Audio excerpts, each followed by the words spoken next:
তারা দলে, গেলে তুমি দয়াময়ী এ পরাণ যাবে, উদিলে নির্দয় রবি উদয়ে অচলে, নয়নের মণিমোর নয়ন হারাবে। 3 দিন স্বর্ণদ্বীপ জ্বলিতেছে ঘরে, দূর করি অন্ধকার শুনিতেছি বাণী, মিষ্টতম এ সৃষ্টিতে এ কর্ণকুহরে। দ্বিগুণ আধার হবে ঘর আমি জানি, নিবাও প্রদীপ যদি। কহিলা কাতরে নবমীর নিশা শেষে গিরিশের রানী। আজ বিজয়া দশমীতে এ কবিতা কেন? কিন্তু একবার ভাবুন, নবমীর নিশি শেষে যখন আমরা আমাদের কন্যাসমা উমাকে পিতৃগৃহ থেকে আবার স্বামী গৃহে রওনা করে দেওয়ার সময় এসে গেছে বলে মনে করি, তখন থেকেই কিন্তু আমাদের অন্তরাত্মার কান্না শুরু হয়। সেই অনুষঙ্গেই গিরিশের রানীর এ কথাগুলি অনুষ্ঠানের শুরুতে তুলে ধরলাম। শিলচর দূরদর্শন নিবেদিত বিজয়া গমন অনুষ্ঠানে আপনাদের স্বাগত জানাচ্ছি আমি পরমা। আমার সঙ্গে রয়েছেন বিশ্বজিৎ রায়চৌধুরী, সঙ্গীত শিল্পী হিসেবে রয়েছেন সুচরিতা চৌধুরী, অনিমেষ দেব,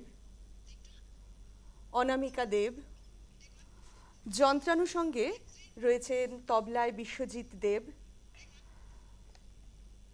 সেতারে রাজর্ষি ভট্টাচার্য, কিপ্যাডে বিধান লস্কর, বাঁশিতে সৌমেন পাল চৌধুরী ও পারকাশনে সেবায়ন রায়চৌধুরী। আজ আমাদের সঙ্গে বিশেষ আলাপচারিতায় রয়েছেন মহুয়া চৌধুরী। শুভ বিজয়া সবাইকে।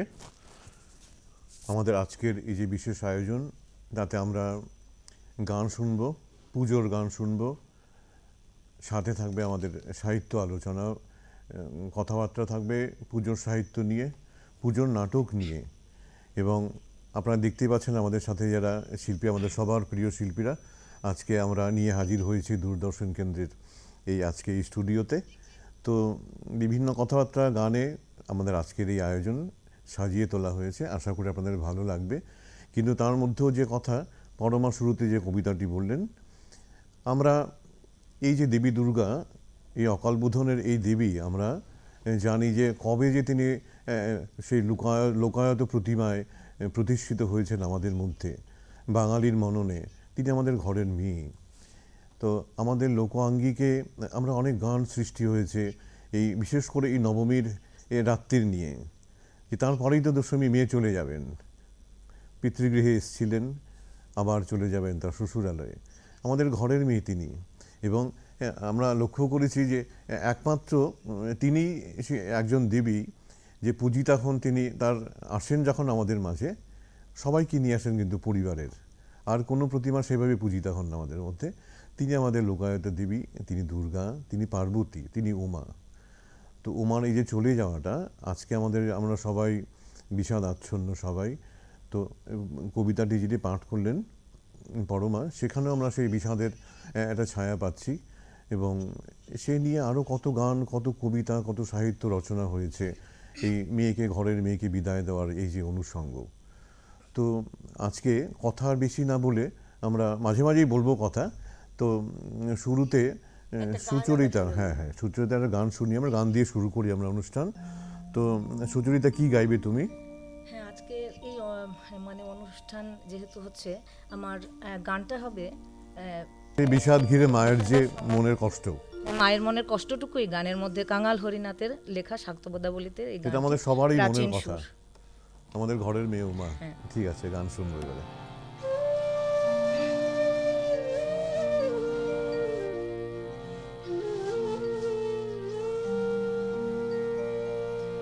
জাগায় না হর জয়ায়, জয়া তোমায় বিনয় করি। জাগায় না হর জয়ায়, জয়া তোমায় বিনয় করি। যাবে বলে সারা নিশি কাঁদিয়া ভালো করি। জাগায় না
কৈলাসপুরে যাবে পরি হরি নিদ্রাভঙ্গ হলে পরে হিমালয়া ধার করে উমা শশী কৈলাসপুরে যাবে পরি হরি নিতে এসেছে নহর তাই বলি বিলম্ব কর নিতে এসেছে নহর তাই বলি বিলম্ব কর যতক্ষণ ঘুমায়ে থাকে অবিধু বদন হেরে জাগায়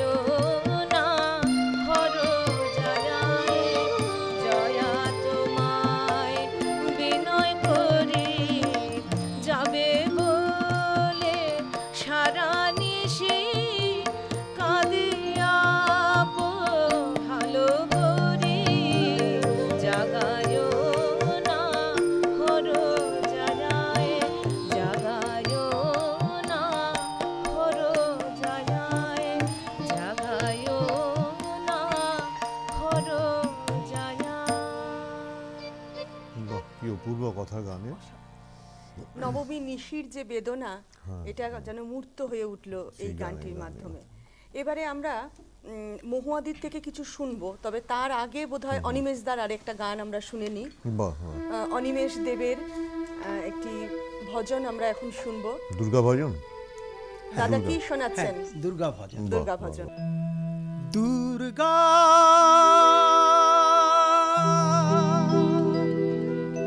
দুর্গতি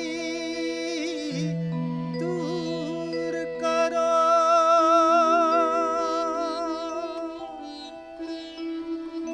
मंगल करो सबका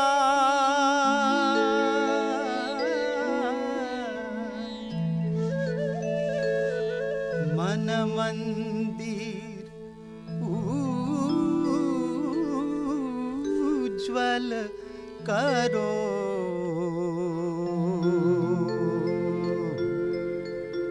कृपा कर के आ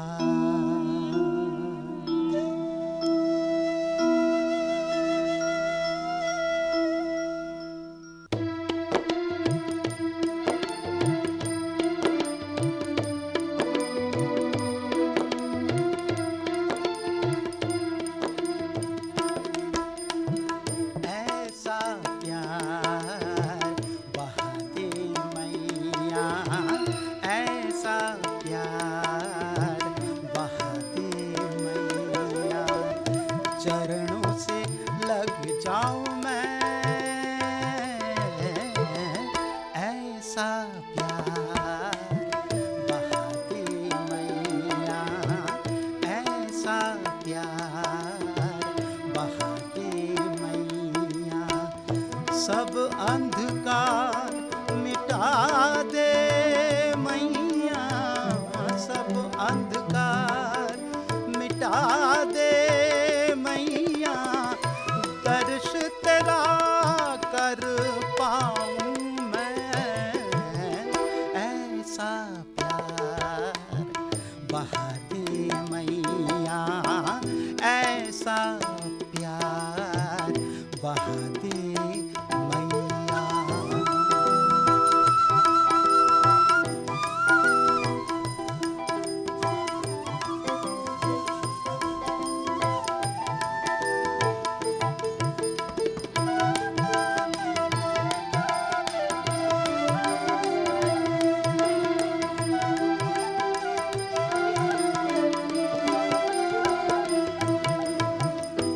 जग में आकर जग को मैया अब तक ना पहचान सका, क्यों आया हूँ कहाँ है जाना ये भी न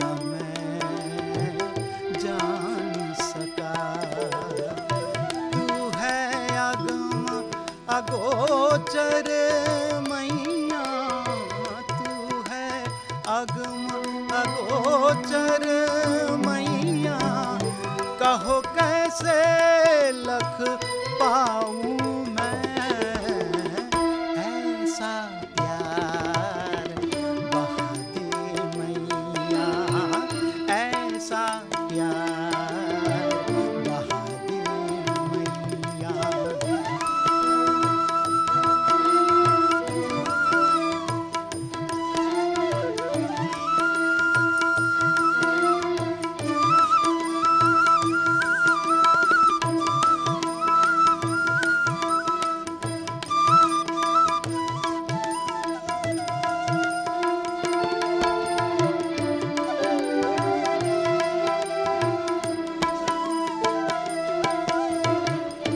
मैं बालक तू मैया मेरी, निष्दिन तेरी आट है, तेरी कृपा से ही मिटेगी भीतर जो भी खोट है। शरण लगा लो मुझको मैया, शरण लगा लो मुझको मैया, तुझ पे बलि बलि जाऊं मैं ऐसा प्यार बहा दे मैया, ऐसा प्यार बहा दे मैया। सब अंधकार मिटा दे मैया, सब अंधकार मिटा दे मैया, दर्श तेरा कर पाऊं मैं ऐसा प्यार बहा दे मैया, ऐसा प्यार बहा दे मैया। मैया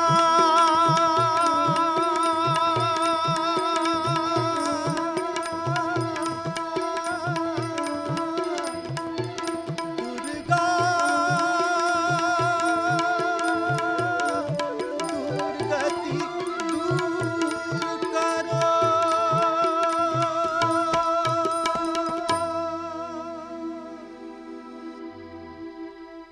অসাধারণ।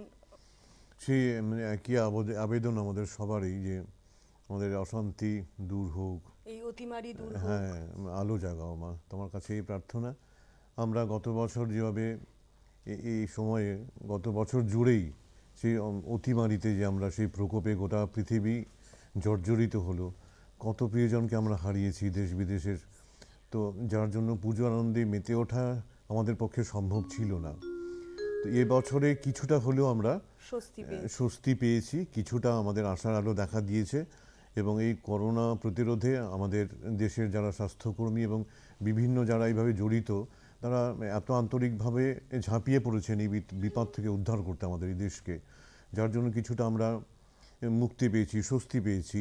তো মায়ের কাছে আমাদের এই আবেদন প্রতিদিনই থাকবে আমাদের, যে মা আমাদের এই বিপদ থেকে উদ্ধার করো মা, স্বস্তির আলো দেখাও, আমাদের শান্তির আলো দেখাও, পৃথিবী আবার সুস্থ হয়ে উঠুক। এই বছরে কিছুটা হলেও আমরা অনেক আনন্দটা করতে পেরেছি, যার জন্য আমাদের মনটা অনেকটাই ভালো। এবং এই গানের আসন নিয়ে আমরা এসেছি, সাহিত্যের কথা হবে। তুমি যেভাবে বলছিলে, আমাদের সঙ্গে মহুয়াদি আছেন, তো মহুয়াদির সঙ্গে আমরা এবার কথাবার্তা বলবো।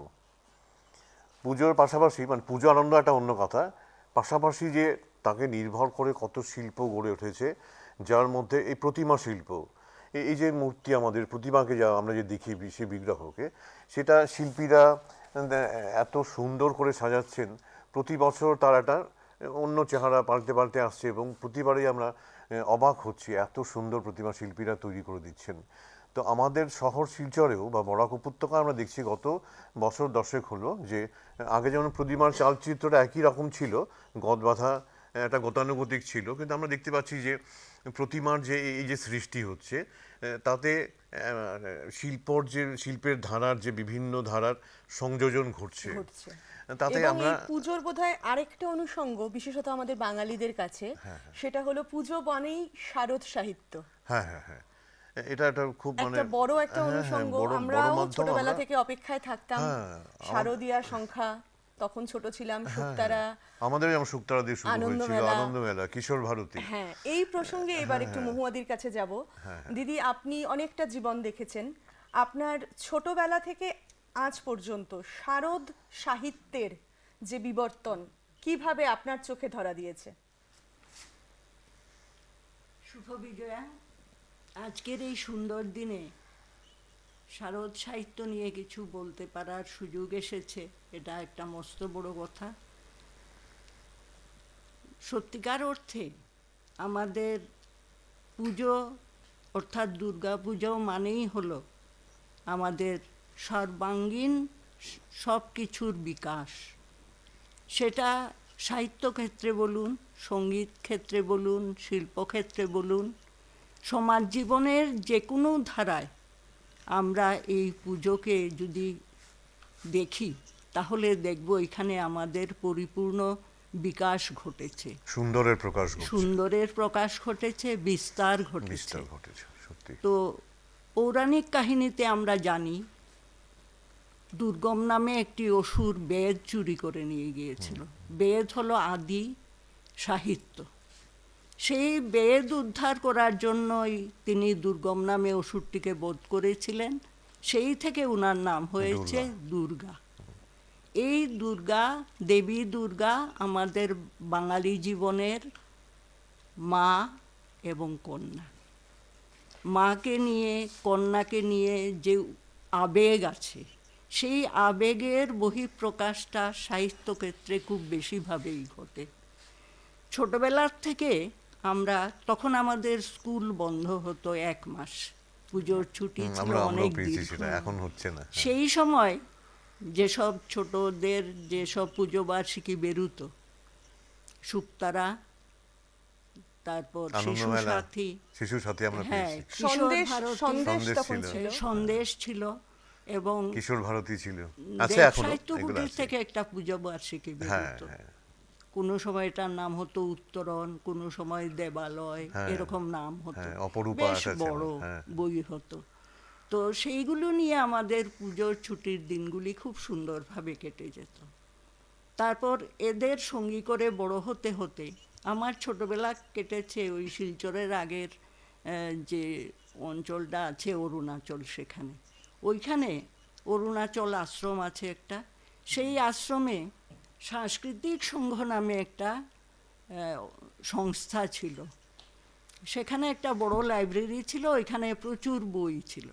সেই বইগুলো নাড়াচাড়া করে আমার ছোটবেলাটা কেটেছে, এবং ওইখান থেকেই বলতে পারেন মানে বই পড়ার আগ্রহটা তৈরি হয়েছে। আর শারদীয় সাহিত্যগুলিও ওইখান থেকেই আমি পেয়েছি। আপনার বই পড়ার আগ্রহ মাত্র তৈরি হলো, এ জায়গাতেই আমরা আপাতত থামি। এবারে একটা গান শুনে নিই আমরা অনামিকার কাছ থেকে।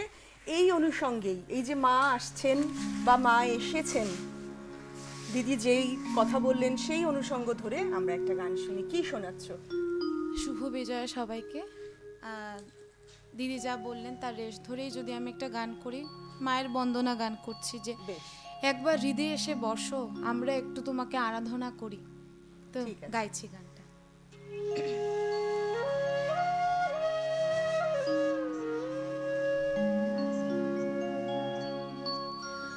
একবার বিরাজ গো মা, হৃদি কমলাসনে,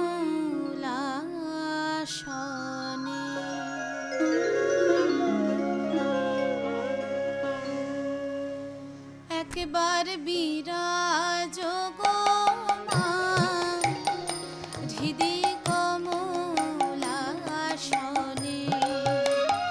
একবার বিরাজ গো মা, হৃদি কমলাসনে, তোমার ভুবন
পাগল লতা তোমায় মা বলে ডাকিলে তুমি নীল মাকলে তোমায় মা বলে ডাকিলে তুমি নীল মাকলে বিরাজ গো মা হৃদি কমলাসনে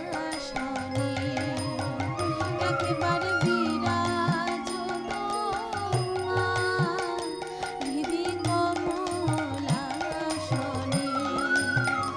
একবার বিরাজ গো মা হৃদি কমলাসনে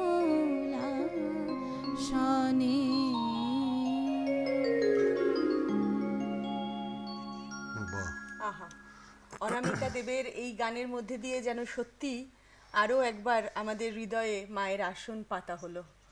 তো বিশ্বজিৎ দা, আমরা আরেকবার দিদির কাছে চলে যাই, হ্যাঁ, মহুয়াদির কাছে। আমরা সাহিত্যের কথা শুনছিলাম, সাহিত্যের কথা পুজোর আমরা সাহিত্য। শুনছিলাম। হ্যাঁ বলুন দিদি, আমরা শুনবো আপনার কাছে।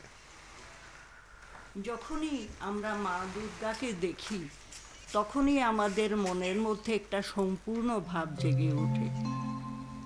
আমার জ্ঞানমতে বিশ্বের কথাও বোধহয় কোনো উৎসবকে কেন্দ্র করে বা কোনো ধর্মীয় উৎসবকে কেন্দ্র করে সাহিত্য রচনা হতে আমরা দেখিনি। একমাত্র দুর্গাপূজাকে কেন্দ্র করেই সাহিত্যের বিকাশ ঘটে আমাদের বাঙালি জনজীবনে। এটা কবে থেকে আরম্ভ হয়েছিল সেটা সঠিকভাবে আমি জানি না, কিন্তু বঙ্গ সাহিত্যের পীঠভূমি বলে পরিচিত কলকাতার থেকেই এই শারদীয় সাহিত্যের যাত্রা শুরু হয়েছিল, যেটা দেখুন আমি তো বেশ সেঞ্চুরির কাছাকাছি এসে পৌঁছে যাচ্ছি প্রায়। আমার ছোটবেলার থেকেই আমি দেখে এসেছি যে শারদীয় সাহিত্য কলকাতার থেকেই প্রকাশিত হয়েছে। 70-এর দশক থেকে আমাদের এই বরাক উপত্যকা থেকেও শারদীয় সাহিত্য সম্ভার বেরোতে শুরু করেছে। ছোটবেলার থেকে আমার একটু লেখালেখির অভ্যাস আছে। ওই যে ছোটবেলার থেকে বই পড়েছিলাম, বই পড়তে পড়তে মনে হতো, মনে মনে কল্পনা করতাম যে এই পরিণতিটা এরকম না হয়ে ওই রকম হলে কি হতো। এই করে করে আমার লেখা শুরু হয়ে গেল। মানে আপনার তো লেখালেখির জীবনেও শারদ সাহিত্যের একটা ভূমিকা অবশ্যই বিরাট রয়েছে। ভূমিকা রয়েছে, কারণ কেউ তাগাদা না দিলে এই ধরনের লেখা হয়ে উঠতো না। আমি দেখেছি যখনই একটা কোনো কিছুর জন্য ডাক আসে, আহ্বান আসে, তখনই আমরা সেটা করতে পারি। পুজো আসার আগ থেকে ধরুন বৈশাখ মাস থেকেই আমাদের পুজো সংখ্যার জন্য লেখালেখির শুরু হয়ে যায়। এত আগে থেকে হ্যাঁ। আচ্ছা, দিদি কি মনে আহ্বান কর- আসিল মহোৎসবে। হ্যাঁ, দিদি কি মনে করতে পারেন যে প্রথম শারদ সংখ্যায় আপনার লেখা কবে বা কোন পত্রিকায়? কোন পত্রিকায় বেরিয়েছিল? খুব সম্ভব ওই যাকে বলে আপনার ওই প্রত্যেকটা বিভিন্ন জায়গায় বারোয়ারি পুজো হয়, সেই রকম একটা বারোয়ারি পুজো, স্মরণিকায়। হ্যাঁ, স্মরণিকায় সম্ভবত আমার একটি কবিতা প্রকাশিত হয়েছে। সেটা কত সাল? সেটা ধরুন আমার স্কুল জীবনে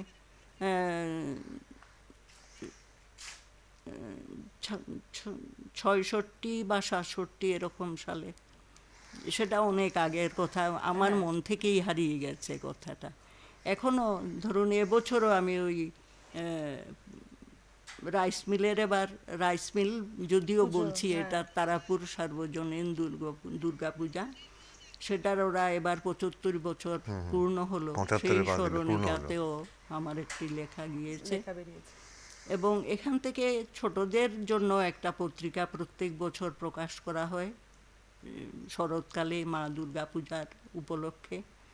কাশফুল নামে একটা ছোটদের জন্য পত্রিকা প্রকাশিত হয়। নামটাই ওরা, কত সুন্দর। প্রত্যেক বছরই প্রকাশ করে। ওইটাতেও আমি প্রত্যেক বছরই লিখে থাকি। তো এখানে মানে সম্পূর্ণ যে পূজাবার্ষিকী বেরিয়েছিল সেটা আমার জানা মতে সোনার কাছারের শারদীয় সংখ্যা প্রথম বেরিয়েছিল। তখন রণবীর রায় ছিলেন এটা উনার 80-র ইয়েতে। দশকে মনে পড়ছে, হ্যাঁ, 80-র সেটা দশক। 80-র দশক। 80-র দশক। মানে এটা বেশ বড় আকারের বড় একটা আকারে। পুজো সংখ্যা মানে বেরিয়েছিল। পূর্ণ অবয়ব ছিল। হ্যাঁ, অবয়ব, পূর্ণ অবয়ব। মানে এটা কোনো অংশেই মানে কলকাতার পুজো সংখ্যার থেকে কম কম ছিল নয়, না, হয়তো একটু ছোট হতে পারে। কলকাতার পুজো সংখ্যাগুলি তো বেশ মোটা মোটা হতো। হ্যাঁ, হ্যাঁ, যেমন আমরা পেয়েছি উল্টো রথ পেয়েছি, সিনেমা জগৎ পেয়েছি, প্রসাদ ছিল, হ্যাঁ, প্রসাদ বলে প্রসাদ একটা- ছিল। হ্যাঁ, হ্যাঁ। তো প্রসাদ এখনো বেরোয়, উল্টো রথ সিনেমা জগৎ এখন বেরোয় না, নবকল্লোল অনেক মোটা মোটা বেরোতো। তো এখানে সোনার কাছাড় এলো, তারপর আরও বিভিন্ন পত্রপত্রিকা বেরিয়েছে, যেমন বরাক একটা শারদ সংখ্যা প্রত্যেক বছর বেরোয়, সাহিত্য সম্ভার বেরোয়, এবং করিমগঞ্জ থেকেও বেরোয়, কাঠিগোড়ার থেকেও বেরুতো আগে, এবার বেরিয়েছে কিনা জানি না। আমার ছোটবেলায় মনে আছে একবার শক্তিপদ ব্রহ্মচারী লিডিংয়ে পুজোর সংখ্যা বেশ আমরা খুব ইন্টারেস্ট নিয়ে পড়েছিলাম আচ্ছা। আমার ছাত্র জীবনে।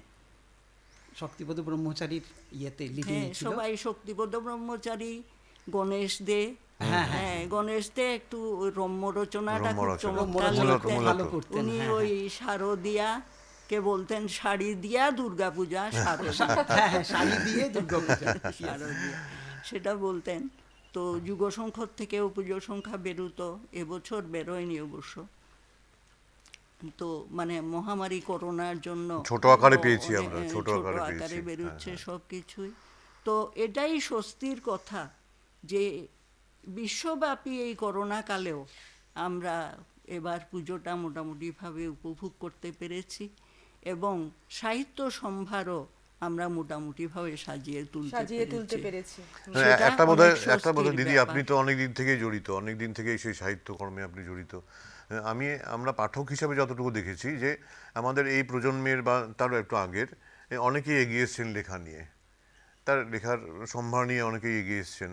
তো লেখালেখিতে এখন যারা আছেন, আপনার কি মনে হয় আমরা ভবিষ্যতের দিকে যদি তাকাই, আমাদের এই সাহিত্যের যে ধারা সেটা খুব দেখুন, সবার সুন্দরভাবেই বোধহয় আমার মনে মনে বজায় থাকবে। অনেক সময় আমরা উৎকণ্ঠা প্রকাশ করি যে হয়তো কে লিখবে, বিশেষ করে বাংলা সাহিত্য নিয়ে অনেকেই চিন্তা করেন, কিন্তু বেশ কিছু লেখকরা, এখন নাম বলতে গেলে অনেক বড় হয়ে যাবে, তো বলছি যে অনেকেই অনেক পরিশ্রম করে লিখছেন, অধ্যয়ন করছেন, কারণ লিখতে গেলে পড়তে হবে। হ্যাঁ, হ্যাঁ। আর এই যে দুর্গাপূজাকে কেন্দ্র করে যে সাহিত্য সম্ভার গড়ে ওঠে, সেটা কিন্তু বাংলা সাহিত্যের একটা কি স্তম্ভ বলবো, বলা যেতে পারে। হ্যাঁ, এটা একটা মানে অত্যন্ত বিশাল ভান্ডার। গুরুত্বপূর্ণ ব্যাপার, হ্যাঁ। হ্যাঁ, আগেও যাদের আমরা সাহিত্যিক হিসাবে পেয়েছি, ওদের অনেকেরই সৃষ্টিকর্মটা এই শারদীয় পূজা সম্ভারের মানে মাধ্যমে সমকালীন, বেরিয়েছে। আপনি বলছেন সমকালীন সাহিত্যিকদের মান বিচারের একটা বড় ক্ষেত্র হচ্ছে শারদীয় সাহিত্য। হ্যাঁ, এটা নির্দ্বিধায় বলা যায়, এবং আমার মনে হয় আমাদের হতাশ হওয়ার কোনো কারণ নেই, কারণ অনেক বলিষ্ঠ লেখনী তৈরি হচ্ছে। আমরা ভুল করতে করতে এগিয়ে যাব, শুদ্ধ করব এবং আরও এগিয়ে যাব। আর বাংলা সাহিত্য এগিয়ে যাবে, এটা আমি দৃঢ়ভাবে বিশ্বাস করি, কারণ অনেক বলিষ্ঠ তরুণ লেখক সৃষ্টি হচ্ছে। এটা আমাদের পরম্পরা। হ্যাঁ, তোমায় এবং আমায় মিলে তাদের এমনি মধ্যে বহে ধারা। যথেষ্ট অধ্যাবসায় রয়েছে। দিদি, আপনাকে আজকে স্টুডিওতে আসার জন্য অসংখ্য ধন্যবাদ। আপনার সমস্ত স্মৃতি যদি আমরা ভাগ করে নিতে চাই বা দর্শকদেরও ভাগ করে দিতে চাই, তাহলে একটা সিরিজ দরকার, সেটা ক্ষুদ্র অনেক কথাই উঠে সম্ভব আসবে। নয়। হ্যাঁ, তবুও আপনি সামান্য সময়ের জন্য যে আমাদের মধ্যে এলেন এবং কিছু আমরা ভাগ করতে পারলাম আপনার স্মৃতি, অনেকটাই এই জন্য জানলাম আমরা। অসংখ্য ধন্যবাদ আপনাকে। আরো একবার শুভ বিজয়ার প্রণাম ও শুভ শুভেচ্ছা। বিজয়, আপনাদেরও শুভ বিজয় জানাচ্ছি, এবং সবাইকে অনুরোধ করছি আমাদের এই সাহিত্য, শারদ সাহিত্য বিশেষ করে আপনারা পড়ুন এবং আমাদের এগিয়ে যাওয়ার প্রেরণা যোগান। নিশ্চয়ই। ধন্যবাদ। দিদি। নমস্কার। ভালো থাকুন, সুস্থ থাকবেন দিদি। দিদির কথার একটু আগে বলা একটা কথার সূত্র ধরে আমি একটা কথা বলি, বা বিশ্বজিৎ দাও বলেছেন যে এবছর আমরা তবু খানিকটা স্বস্তি পেয়েছি, পুজো খানিকটা উপভোগ করতে পেরেছি, কিন্তু এই সাময়িক স্বস্তিতে আমরা যাতে সাবধানতা ভুলে না যাই, কারণ আমাদের এটা মনে রাখতে হবে যে অতিমারি এখনো কিন্তু দোরগোড়াতেই। 18 বছরের নিচে কারোর এখনো টিকাকরণ হয়নি, তাই আমি এবং দাদা আমরা দূরদর্শনের মাধ্যমে আমাদের দর্শক শ্রোতাদের কাছে অনুরোধ রাখবো যে আপনারা আনন্দ উৎসব উপভোগ করুন, কিন্তু অবশ্যই সামগ্রিক সাবধানতা হ্যাঁ, বজায় রেখে। বিধিনিষেধগুলো আমরা এড়িয়ে যাব না, না। আর নিজেদের জন্য, সমাজের জন্য। হ্যাঁ। এবং খুব দুঃখের কথা, মানে আমি বলতে চাইছিলাম না কথাটা, গত পরশুদিন আমার একজন আত্মীয় একজন চলে গেছে। সেই করোনাতে আমরা করোনা থামেনি কিন্তু এখনো, না। কারণ দাপট মানে এটাই কমেছে আমাদের কিছুটা মনে হয়তো রাখতে বা, হবে। হ্যাঁ, এবং, মুক্তি পাইনি আমরা এখন। আমরা সাবধান থাকবো, সেটাই বড় সাবধান কথা, নিয়মগুলো মেনে চলবো। আমরা এবারে আরো একটা গান শুনে হ্যাঁ, নিই। গান শুনি, আমরা অনেক কথা সুচরিতা হলো। চৌধুরীর কাছ হ্যাঁ, থেকে। সুচরিতা। দিদি, আমরা অনুষ্ঠানের প্রায় মধ্য পর্যায়ে, আমরা নবমী নিশি পোহালাম, এখন আমরা কি শুনবো? এইটাই মানে কাঙাল হরিনাথের এই গানটাও কাঙাল হরিনাথের, এখানেও সেই মাতৃহৃদয়ের আকুলতা, যে মা রজনী এখানে যেন কাঙাল হরিনাথ নিজের কথাই বলছেন, তিনি যেন মেনকার, তার যেন মাতৃহৃদয় কেঁদে উঠছে। এটার মধ্যে একদম শেষে আছে, গানটার শেষের দিকে আছে যে আমাদের দুর্গা মায়ের কোনো আবাহন আর বিসর্জন হতেই পারে না, কারণ তিনি সর্বসময় আমাদের হৃদয়ে অধিষ্ঠিতা। এই কথাটাই কাঙাল হরিনাথের কথার মধ্যে খুব সুন্দরভাবে ফুটে উঠেছে। আমি আমরা চেষ্টা শুনে নিই করছি গানটা। সেটা।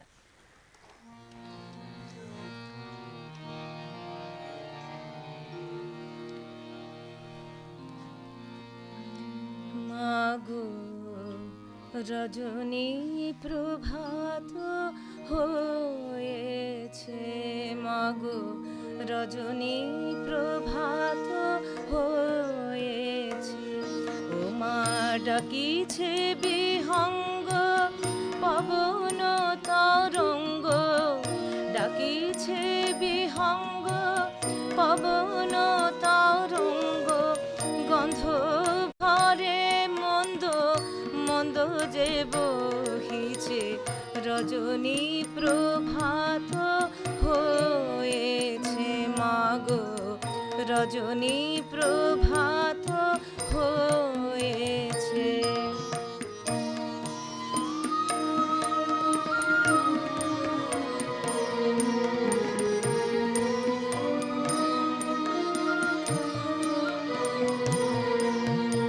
ভানু যত তনু প্রকাশ করিছে, বিদায় দিতে তোমায় বিজয় বলিছে, ভানু যত তনু প্রকাশ করিছে, বিদায় দিতে তোমায় বিজয় বলিছে, বিদায় দি কেমনে ভেবে সে ভাব মনে, বিদায় দি কেমনে ভেবে সে ভাব মনে, সদাই আঁখি ঝরে হৃদয় ফাটিছে, রজনী প্রভাত হয়েছে, মাগো রজনী প্রভাত হয়েছে।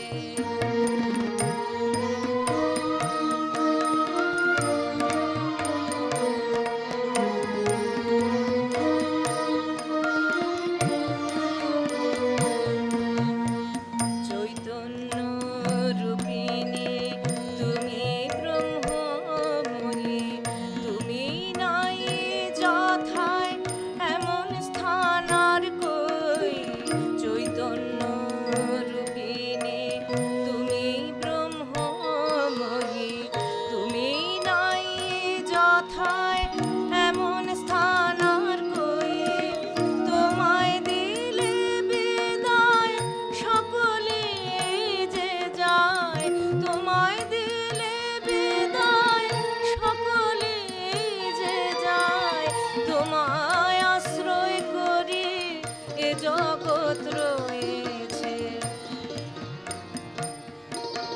কাঙাল বলে মাগো সহজ বুঝ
বাহ, ভীষণ সুন্দর একটা গান শুনলাম। সত্যি আমাদের সঙ্গে স্টুডিওতে এই মুহূর্তে উপস্থিত হয়েছেন আজকের আলাপচারিতার অপর একজন বিশিষ্ট নাট্য ব্যক্তিত্ব, বরাক উপত্যকার শেখর দেবরায়। দাদা, স্টুডিওতে স্বাগত জানাচ্ছি এবং শুভ বিজয়া। শুভ বিজয়। যদিও বিদায়ের একটা একটা ব্যথা, কিন্তু তবুও কোথায় জানি মনে হয় একটা প্রাপ্তি। নিশ্চয়ই। শারদীয় উৎসব সবাইকে আমাদের সবার তরফ থেকেই দর্শক শ্রোতাদেরকেও আমাদের শুভ বিজয়া। বল। আচ্ছা দাদা, দীর্ঘদিন বরাক উপত্যকার দুর্গাপূজা, তার সাথে জড়িত আনুষঙ্গিক যা সাংস্কৃতিক কাজকর্ম, এসবের সাথে দীর্ঘদিন ধরে তুমি জড়িত। তো গতকাল আর আজ এই বিবর্তনটা তোমার চোখে কেমন? দেখো, মানে সবচেয়ে বড় কথা হচ্ছে যে দুর্গা পূজা যেরকম একটা আমাদের কাছে উৎসব, পাশাপাশি এটাকে আমরা একটা সাংস্কৃতিক উৎসবের মোড়কেও কিন্তু আমরা নিশ্চয়ই নিয়ে এসেছি। সেটা বরাক উপত্যকাই বলো আর সর্বভারতীয় স্তরেই বলো। এবারে আমি আমার অঞ্চলের কথাই যদি বলি, বিগত 2 বছর যা হয়েছে কোভিড আক্রান্তের জন্য অনেকেরই মন খারাপ, অনেক অনুষ্ঠান, অনেক পুজো, সব কিছুই কাটছাট করে আমাদের আনন্দটাকেও কাটছাট করতে হয়েছে। তো স্বাভাবিকভাবে একটু একটু করে যেন আমরা সুদিনের দিকে এগিয়ে যাচ্ছি, এই আশা নিয়ে আমার মনে হচ্ছে গত কালকের শিলচরের যে দৃশ্যটা দেখলাম, বেশ ভারাক্রান্ত হলেও মনে হচ্ছে যে কোথায় জানি সুদিনের একটা আশা, একটু আছে, হলেও একটু স্বস্তির নিঃশ্বাস। একটু স্বস্তির নিঃশ্বাস। মায়ের কাছে এটাই আমাদের, যে আরও যাতে সুদিন আসে, আগামী বছর যাতে আমরা আনন্দ করতে পারি সবাই মিলে। এটাই হবে শারদীয় উৎসবের সবচেয়ে মূল মন্ত্র। আরেকটা বিষয় যেটা বিশ্বজিৎ দাও বলি, আমরা ছোটবেলা থেকে যেটা দেখেছি যে দুর্গাপুজো মানে দুর্গাপুজোর বিজয়া দশমীর পর থেকে আগামী শীতকাল জুড়ে বিভিন্ন নাটক, নাট্যোৎসব, যাত্রাপালা, এই বিষয়টা তখন আর এখনের মধ্যে কি পরিবর্তন বা কতটা কিভাবে বদলেছে? একটা খুব সুন্দর ইতিহাস আমি বলি, মানে আমরা যারা নাটক করি বা এইসব পরিমণ্ডলে যারা কাজ করে যাচ্ছি, আমরা দেখছি যে সত্যি কথা বলতে কি, মানে আমি আমার যে পাড়াতে আমি বড় হয়েছি, রামকৃষ্ণ মিশন রোড, এখানে প্রত্যেকবার পুজোতে আমরা সপ্তমী, ষষ্ঠী, সপ্তমী, অষ্টমী, নবমী, এই 3টা দিনেই কিন্তু আমরা নাটক করতাম। তো সবাই আমাদেরকে বলতো যে পুজোতে নাটক কি করে করিস তোরা? তখন আমি ওদেরকে খুব সুন্দর করে একটা ওই হাসির ছলে বলতাম যে জানিস আমাদের পাড়াতে তো 10 হাতের দুর্গা আছেই, কিন্তু আমাদের 6 হাতের দুর্গাও আছে। তো বলছি 6 হাতের, যেহেতু আমি নাটকের মানুষ, আমি খুব সুন্দর করে বলছি 6 হাতের দুর্গাটা বুঝিস নি? দেখ, যখন আমরা স্টেজে বসি তখন 3টা উইংস এইদিকে থাকে আর 3টা উইংস এইদিকে থাকে, তো আমরা পুরো পুজো কাটিয়ে দিই মঞ্চে। এবং এই যাকে বলে এই অভিজ্ঞতা বা এই অনুসরণটা আমরা পেয়েছি, যেমন আর্যপট্টিতে দুর্গাপূজায় নাটক হতো, অম্বিকাপট্টিতে হতো, দক্ষিণ বিলপাড়ে হতো, এইভাবে রামকৃষ্ণ মিশন রোড আরও বিভিন্ন পাড়ায় হতো। তারই একটা প্রজন্মই আমরা। কিন্তু এই মুহূর্তে সময়ের চাপই বলো আর মূল্যবোধের বিবর্তনের কথাই বলি, আমাদের অনেক পাড়ায় কিন্তু এই কার্যক্রমটা একটু স্থিমিত হয়ে গেছে। পুরো যায়নি সেটা বলবো না।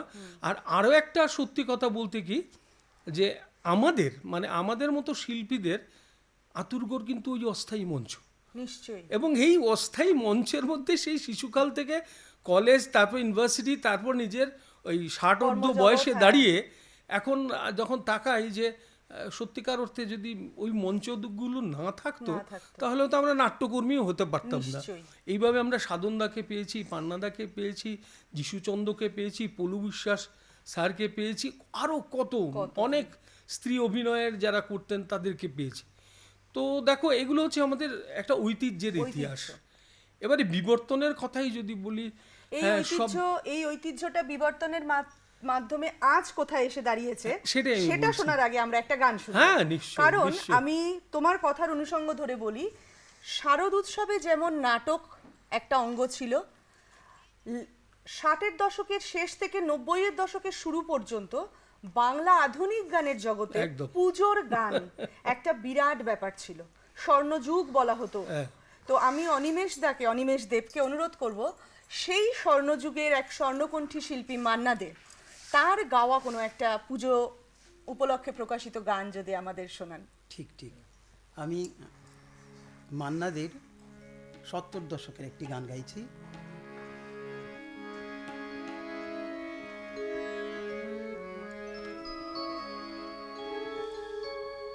কে তুমি, কে তুমি,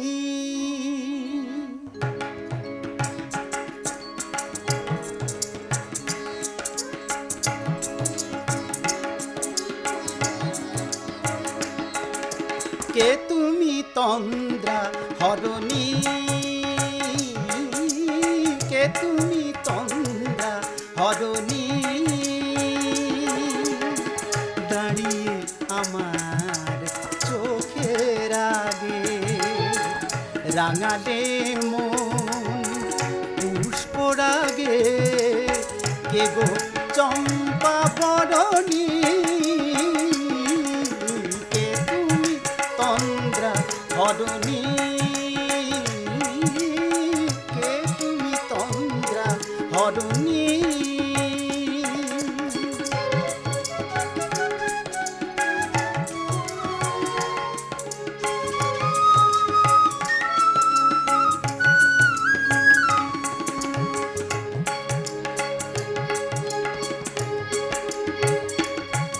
আজ তোমায় দেখে হলো মনে, তুমি ছিলে মনের কোণে, আজ তোমায় দেখে হলো মনে, তুমি ছিলে মনের কোণে, তোমার ডাকে ফুল হারালো, তোমার ডাকে ফুল হারালো, আমার স্বপ্ন তরুণী, আমার স্বপ্ন তরুণী, কে তুমি তন্দ্রা হরণী, কে তুমি তন্দ্রা হরণী।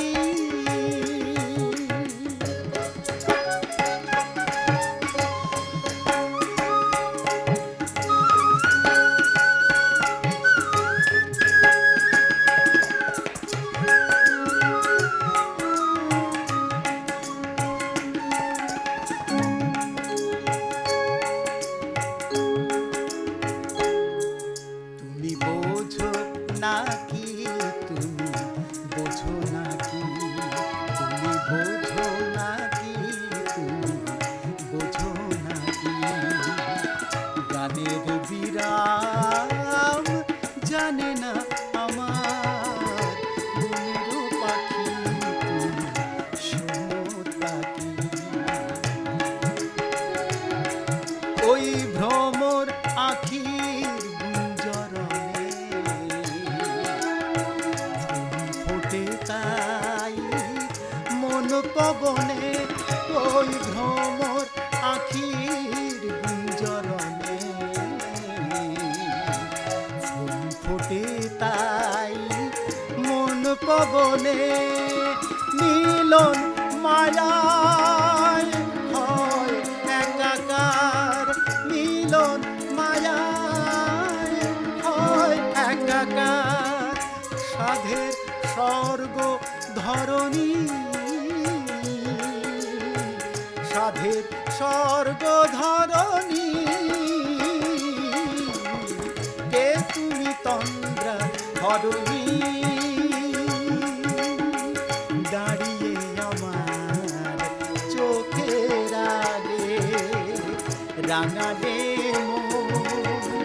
পুষ্পরাগে কে গো চম্পা বরণী কে তুমি তন্দ্রা হরণী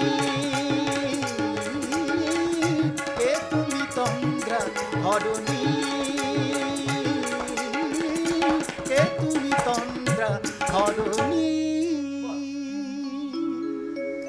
আসলে এই গানগুলো আমাদের, আমরা যখন স্কুলের শেষ দিক তখন 70-এর দশক, তখন মানে শিহরণ জাগানো গান। তো মনে আছে লিটন, আমরা যখন এই পুজো সংখ্যার গান যখন বেরোতো, হ্যাঁ, তখন আমরা ওই যেখানে রেকর্ড বিক্রি হতো এখানে একটা বই পাওয়া যায়, শারদর্ঘ বলে, শারদর্ঘ, হ্যাঁ হ্যাঁ, এবং কপ কপ কে করে কি আমরা গিয়েছে, দেখতাম হ্যাঁ। কে কি আর গিয়েছে। তখন কি মানে বছরে এই পুজোর গান আলাদা করে হতো, এবং একজন শিল্পী বছরে সে দুটো গানই গাইতেন। সে নিয়ে কত প্রতিযোগিতা, এবং মানে আমরা স্বর্ণযুগের বলি কেন, দেখো যে তখন যিনি গান বাঁধতেন, যিনি সুর বাঁধতেন, এবং শিল্পী যিনি গাইতেন, তাদের যে ঐকান্তিক প্রচেষ্টা, এটা আমাদের এতটাই পুজোর মতো ছিল। এটা সত্যি অর্থে রিলিজিয়াসলি ওরা এই গানটাকে সারা জীবন, সেটাকে বহুকাল কালজয়ী করার জন্য ওদের যে কি বলবো, ওদের যে প্রচেষ্টা, সেটা কোন পর্যায়ে ছিল। আমরা এখনো গানগুলো শুনলে শিহরিত হই গানগুলো। এখন ওই ধারণাগুলো এখন বদলে গেছে। এখন আমরা মানে পুজোর গান বলতেই আগে থেকে আমরা অপেক্ষা করতাম, এবং সে রেডিওতে বাজতো রাত্রিরে বিবিধ ভারতীতে এবং কলকাতা স্টেশন থেকে কি গান বেরোলো, এবং পুজোর পরে যে অনুষ্ঠানগুলো হতো শহর শিলচরে বা বিভিন্ন জায়গায়, তো ওই গান থেকে শিখে কিভাবে কে আগে গাইতে পারে গান মঞ্চে, একটা প্রতিযোগিতা একটা ছিল, একটা চাম্পা প্রতিযোগিতা ছিল। তো সেই স্মৃতিটা তুই উস্কে দিলি আমাকে। অনেকে, আমার মতো অনেকেই যারা শুনছেন শ্রোতারা, সত্যিই আমাদের স্বর্ণযুগের গান, সেগুলো নিয়ে তো আমরা বেঁচে থাকবো। এবং শেখর দেবরায় আমাদের মধ্যে রয়েছেন। শেখর দেবরায়ের অনুষঙ্গে আমার মাথায় আরেকটা জিনিস আসছে, সেটা হচ্ছে লোকসঙ্গীত। লোকসঙ্গীতের নিয়ে গবেষণা করছে, পড়াশুনো করেছে আমাদের মধ্যে রয়েছে অনামিকা দেব। তো আমরা এবার বরং একটা লোক আঙ্গিকের একটা গান অনামিকার কাছে শুনে নিই। অবশ্যই লোকসঙ্গীত নিয়ে পড়াশোনা করতে গিয়ে অনেক কিছু জানতে পেরেছি যেগুলো জানা ছিল না। আর আমার যেটা ধারণা, সেটা মনে হয় লোকসঙ্গীতে নেই এমন কোনো কিছু নেই যেটা আমরা অন্য কোথাও পাবো না। একদম সত্যি কথা লোকসঙ্গীতে বলেছো। সব কিছুই আছে, সব। আমি এটাও শুনেছি আর কি, আমি কথা প্রসঙ্গে বলি কথাটা। আমাদের এখানে প্রথম থেকে যিনি আমাদের বরাকের সঙ্গীত ভান্ডারকে অনেকটাই মানে কি বলবো সমৃদ্ধ করেছেন, যিনি অনন্ত কুমার ভট্টাচার্য, আমরা অন্তু কাকু বলতাম। তো অন্তু কাকু আমাকে বলেছেন যে আমাদের গ্রামের গ্রামের যে সংস্কৃতির মধ্যে যে গান জড়িয়ে থাকে, বলছে দুজন মানুষ যখন একসঙ্গে বসেন সেখানে গান হয়ে যায়। তো বলছেন যে একটা বাড়িতে গিয়ে দেখলাম যে বাড়ির মেয়েরা দুপুরবেলা খাওয়া দাওয়ার পরে ওরা এক জায়গায় বসে কী যেন একটা করছেন। উনি তখন গান সংগ্রহে বেরিয়েছেন। তো একজন পুরুষ লোক এখানে ছিলেন, যিনি ওকে জিজ্ঞেস করলেন যে ওরা কী কাজ করেন এখানে, কী করছেন, কী বলছেন ওরা। বলছে না, ওরা সুপুরি কাটছে, গুয়া কাটছে ওরা। তো 5 জন মিলে বসেছেন মহিলা, এবং সেই সুপুরি কাটা নিয়েও গান তৈরি হচ্ছে। আরেকদিকে কাঁথা সেলাই করছেন মহিলারা, সেই কাঁথা সেলাইয়ের প্রতিটা ওর সূচের ফোঁটার সঙ্গে সেই গান তৈরি হচ্ছে। অদ্ভুত সত্যি যে কথা বললে না, যে আমাদের এই লোকভাণ্ডারে এমন কোনো বিষয় নেই আমাদের দৈনন্দিন জীবন চর্যায় এটা উঠে আসেনি সত্যি।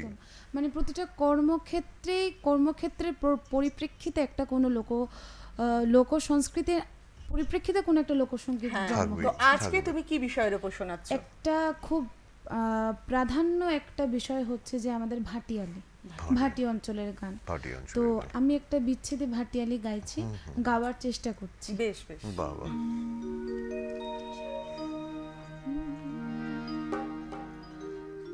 বিষখে শ্যাম শোকেতে আমারি মরণ, আমার মরণ কেন হয় না নিবারণ,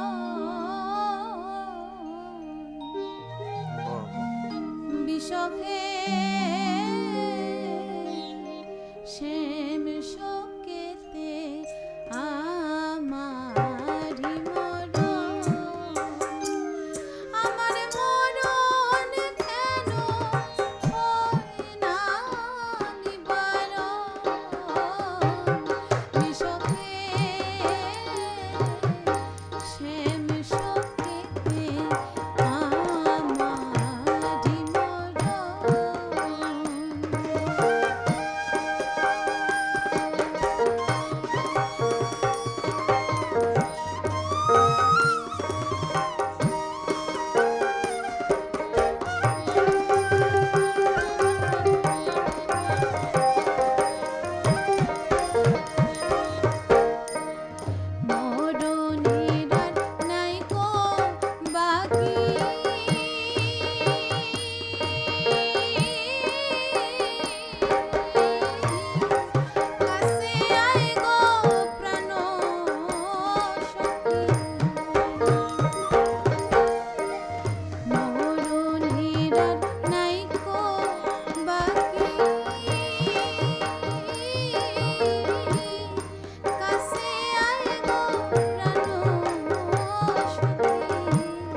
বাহ, খুব ভালো গাইলে গো। তথাকথিত বিজয়ার গান এটা না হলেও যেহেতু সেই বিরহ, আজ গান। আমরা আমাদের কন্যারূপী উমার বিরহে কাতর, যমুনার কূলে রাধা শ্যামের বিরহে কাতর, সেই বিরহের সুরই অনামিকা তুলে ধরলেন এই কোনোটা গানে। জায়গায় মিল রয়ে হ্যাঁ। গেছে, একটা সংযোগ রয়ে আর গেছে। অবশ্যই এর সঙ্গে যেটা উল্লেখ না করলেই নয় সেটা হচ্ছেন তবলায় যিনি সঙ্গত করলেন বিশ্বজিৎ দেব, তার অসাধারণ বাজনা অনামিকার আমরা কাকে গায়কিকে বাদ দিয়ে কার কথা অবশ্যই বলবো? আরো আমি এই বিশেষ গানটার ক্ষেত্রে বললাম অসম্ভব সমৃদ্ধ সম্ভব করলেন না, এবং না। বাঁশিতে সৌমেন পাল চৌধুরী, এছাড়া আমাদের প্রত্যেক যন্ত্রশিল্পী নিজস্ব বিধান, নিজের সেবায়ন, জায়গায় সৌমেন, অনন্য, সবাই। সেটা নিয়ে তো কোনো কথাই নেই। আমি একটা তোমাকে বলি, যেহেতু তুমি লোকসঙ্গীত নিয়ে কাজ করছো বা পড়াশোনা করছো, লিটন হয়তো জানো, তুমিও জানো, আমাদের এই শারদীয় উৎসব উপলক্ষে অনেক গ্রামে গ্রামে কীর্তন হয় এবং মূল বিষয়টাই কিন্তু শারদীয় উৎসব। এবং বেশি দূর নয়, এই মালিনবিল টিভি সেন্টারের ঠিক পেছনেই, ওখানেও কিন্তু আমি গতকালকে দেখে এসেছি, হ্যাঁ, আমি পরশু ওরা দিন এত শুনেছি। সুন্দর কীর্তন করে। সত্যি, সত্যি। তখন মনে হয় কি জানো, ওই যে একটা কথা বলেছে যে সব কিছুর মধ্যেই লোকসঙ্গীত কিন্তু জীবিত আছে জীবিত এবং এটা আছে। থাকবে, এটাই হচ্ছে চিরন্তন। এবং আমরা আরো একটা হয়তো আসল কথা, স্বর্ণযুগের আমি- গান হয়তো ফিরে পাবো না, কিন্তু যে জিনিসটা পাবো সেটা হচ্ছে লোকসঙ্গীত বা লোক সত্যি, সংস্কৃতির সত্যি, মধ্যে সত্যি। বেঁচে যাবে আমাদের সত্যি। সংস্কৃতি। আর আরো একটা আসল কথা, আমি ওর গান শুনে ভাবছিলাম আমি, যে আমাদের এই যে প্রজন্মের যারা শিল্পী, যারা এগিয়ে যাচ্ছেন আমাদের সংস্কৃতির দুর্দান্ত। ধারাকে এটা আমার খুব ভালো নিয়ে, তো ওর লোকগান গাইছে এই প্রজন্মের একজন শিল্পী, এবং সেটা নিয়ে পড়াশোনা গাইছে করছে। নয়, পড়াশোনা পড়াশোনা করছে, এটা রিসার্চও সবচেয়ে বড় দুর্দান্ত। কথা। আমাদের জন্য এটা বড় এটা বিরাট কথা, পাওয়া। আমাদের একটা বিশাল পাওয়া বিশাল তোমার কাছে। এবং সবাই যারা অনুষ্ঠান দেখছেন, শুনছেন, ওকে আশীর্বাদ করুন, ও অনেক দূর এগিয়ে যাক, আমাদের বড়াকের এই সম্পদকে নিয়ে প্রতিষ্ঠা করুক সে।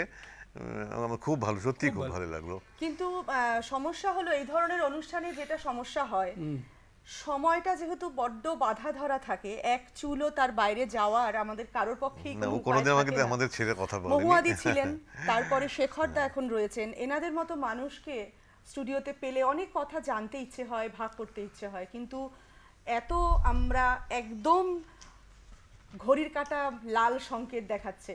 তাই শেখরদা, অনেক অনেক ধন্যবাদ আজকে স্টুডিওতে আসার জন্য। শুভ বিজয়া সবার শুভ পক্ষ বিজয়া। থেকে।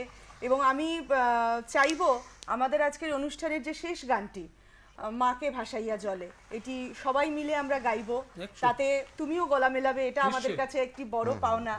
তো বিজয়া দশমীর এই সন্ধেবেলা সাঙ্গ হলো সিঁদুর খেলা, মায়ের এবার যাবার পালা, চোখের জলে বিদায় বলা। শুভ বিজয়া। শিলচর দূরদর্শনের পক্ষ থেকে এই বিজয়া গমন অনুষ্ঠানে আপনাদের উপস্থিতির জন্য অসংখ্য ধন্যবাদ। সকলে ভালো থাকবেন। এবারে আমরা বিধানদা এবং আমাদের সব কণ্ঠশিল্পী ও যন্ত্রশিল্পীদের সমবেত কণ্ঠে মারে ভাসাইয়া জলে শুনতে শুনতে আমাদের আজকের বিদায়ের মতো গান এটা। বিদায় নেব। এটা আমাদের বিদায়ের গান। কিন্তু আশা আশা, মা হ্যাঁ, আবার আসবে। আসছে বছর আবার হবে, সেটা নিয়েই তো আমরা বিদায় দিই মাকে। চলো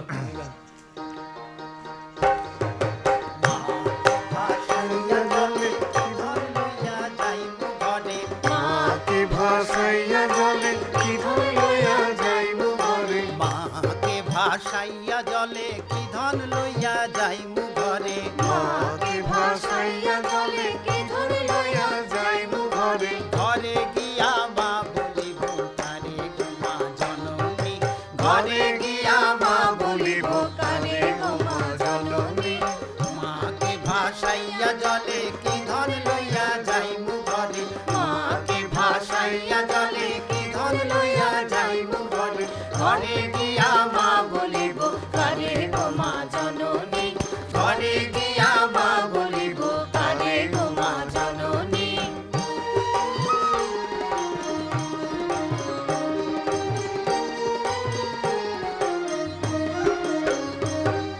সপ্তমী অষ্টমী তিথি নবমীতে লইলা স্থিতি, সপ্তমী অষ্টমী তিথি নবমীতে হইলা স্থিতি, সপ্তমী অষ্টমী তিথি নবমীতে লইলা স্থিতি, সপ্তমী অষ্টমী তিথি নবমীতে হইলা স্থিতি।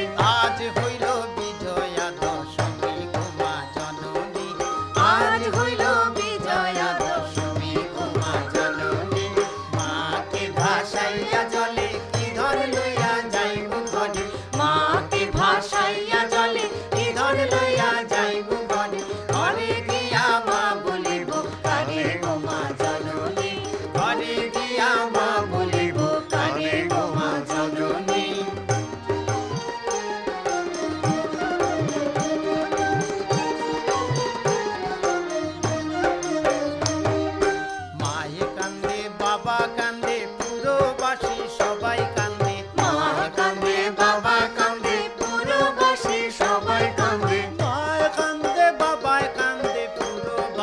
সবাই কান